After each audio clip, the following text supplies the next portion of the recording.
How to make a PowerPoint presentation loop or repeat itself. Hey everyone, welcome back to the channel. In today's video, I'll show you how to loop your PowerPoint presentation so that it automatically restarts from the beginning once it reaches the last slide. So now without further ado, let's get started. So first thing first, open your PowerPoint presentation, and once you have opened it, click on the Slideshow tab at the top menu. Now select the Setup Slideshow from the option in the ribbon, and in the pop-up menu check the box that says loop continuously until escape. Now once you have done that, just click OK to apply the settings, and that's it.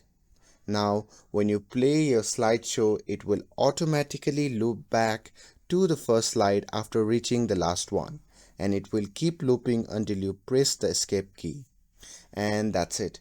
With this, if you found this video helpful, then don't forget to like, share and subscribe to get updated for more videos. Thanks for watching, and I'll see you in the next video.